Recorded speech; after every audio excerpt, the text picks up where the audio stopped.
지옥의 지하 2층 북관.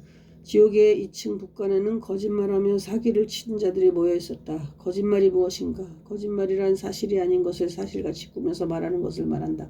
그런데 요즘 사람들은 거짓말을 그렇게 큰 죄로 생각하지 않는다. 그러나 옛날 히랍 법정에서는 거짓 증언한 자가 있으면 시민권을 박탈했고, 로마 법정에서는 타피안 바위에서 거꾸로 내던졌으며, 이집트에서는 코하기를 배웠다고 하지 않던가.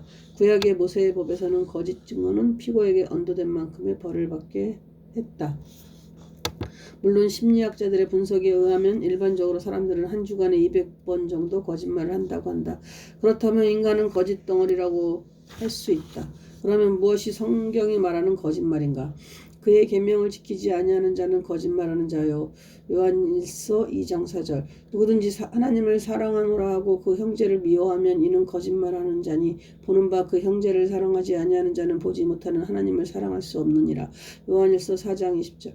물론 거짓말에는 선의의 거짓말, 소위 흰 거짓말도 있다. 그러나 거짓말을 자주 하는 것은 성격 장애에서 비롯되며 좀 더 근본적으로는 사탄에게 속하였거나 유혹을 받기 때문이다. 그래서 거짓말하는 자는 지옥의 심판을 받게 된다는 것이다. 사기가 무엇인가? 사기란 사람을 기만하여 재물을 교부받거나 재산상의 이익을 취득하는 죄를 말한다. 그래서 나는 사기는 나와는 무관하다고 생각했다. 나는 사기를 치거나 기만한 적이 전혀 없다고 생각했다. 나는 은퇴할 때까지 교인들에게 선의의 거짓말인 흰 거짓말을 못한다고 핀잔을 들은 적이 많았다. 그래서 나는 거짓말이나 사기죄와는 전혀 무관하다고 생각했다. 그때 문득 내 앞에 거울이 하나 나타났다. 내 얼굴이 비치자 동영상이 펼쳐지듯이 그동안 내가 한 모든 거짓말이 다 기록되어 나타나지 않는가. 나는 깜짝 놀랐다. 내가 언제 그런 말을 했을까? 전혀 기억도 나지 않는 것이었지만 그것이 세밀하게 기록되어 있었다. 심지어 내가 지은 사기죄까지 자세히 기록되어 있었다. 나는 다시 한번 내가 하나님 앞에서 얼마나 큰 죄인인가를 깨닫게 되었다. 비록 외형적으로는 깨끗해 보였지만 내적으로는 그렇지를 못했던 것이다. 사실 나는 내가 사기를 친 적이 전혀 없다고 생각했다. 있다면 몇 번 사기를 당한 적만 있기 때문에 사기란 나와는 전혀 관계가 없다고 생각했다.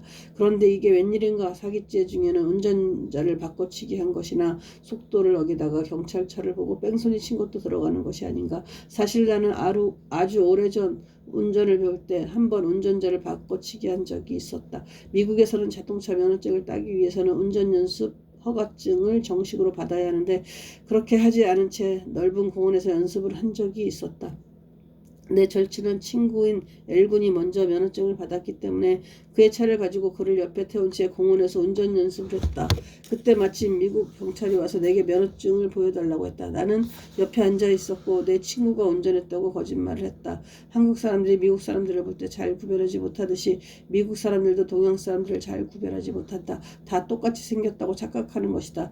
경찰은 머뭇머뭇하면서 공원에서 괜히 왔다 갔다 하지 말라고 충고하고 우리를 놓아주었다. 원 세상에 이것도 법적으로 사기죄에 해당한다니.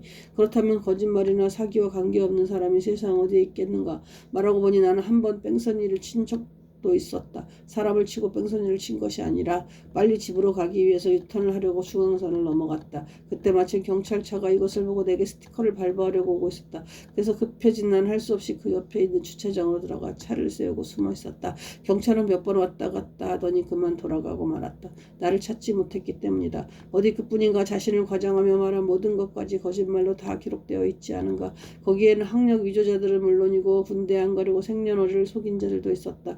심지어 부정으로 시험에 합격한 자들까지 지하 2층에 많이 모여 있었다. 나도 초등학교 때 남의 시험 답안지를 슬쩍 보고 시험을 본 적이 있었기 때문에 가슴이 덜컹했다. 나는 교수로 있으면서 부정행위를 가장 미워해서 부정행위를 하는 신학생들을 퇴학시키는 엄격한 교수였지만 나도 같은 죄인이라는 사실을 비로소 깨달은 것이다. 그런데 놀라운 것은 내 부정 페이퍼나 거짓말한 작은 것까지 다 지운 자국이 보였다. 연필로 쓴 글씨를 곰으로 지운 듯했다. 나의 모든 죄가 예수님의 피로 깨끗하게 씻긴 것이다. 나에 관한 기록의 옆에는 크로스비 여사의 찬송가 한 구절이 선명하게 떠올라 있었다. 너의 죄에 흉악하나 눈과 같이 이겠네. 너의 죄에 흉악하나 눈과 같이 이겠네. 죄의 빛 흉악하나 희게 되리라. 주홍빛 같은 내 죄, 주홍빛 같은 내 죄, 눈과 같이 이겠네. 눈과 같이 되겠네. 너의 죄 사해주사 기억 아니하시네. 너의 죄 사해주사 기억 아니하시네. 불쌍한 사람들아 오라 하시네. 너의 죄 사해주사, 너의 죄 사해주사 기억 아니하시네. 기억 아니하시네. 그것을 보면서 나는 주님의 은혜를 찬양하지 않을 수 없었다.